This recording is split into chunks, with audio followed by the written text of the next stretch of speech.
Hello, আসসালামু আলাইকুম। আজকে আমি আস্ত ইলিশ মাছ ভাজবো। আসলে ইলিশ মাছটার ওজন হচ্ছে 1/2 কেজি। এটা পুরাটাই আমি ফ্রাই করব আজকে। একদম করে নিছি। এটা দেখেন, এই যে কুচায় নিলাম সুন্দর করে। এখন আমি এটা তেল মানে মরিচ হলুদ দিয়ে মাখাবো। এই যে সুন্দর করে মাখায় নিচ্ছি।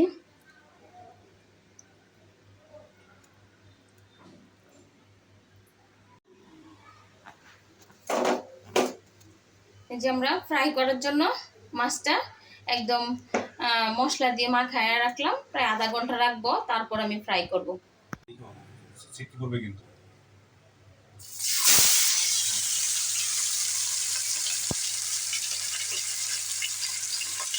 মাছটা অনেক বড় তো, কড়াই নিতেছে না, অনেক বড় তাই।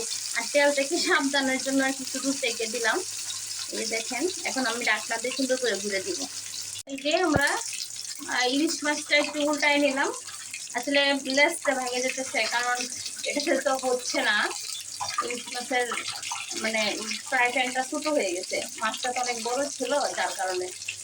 ফাইনালি আমাদের ইলিশ মাছ ভাজা হয়ে গেছে, মানে একটা ফ্রাই করলাম আর কি। এই যে আমি এখন ফ্রাইটা কাইটে নিব সুন্দর করে।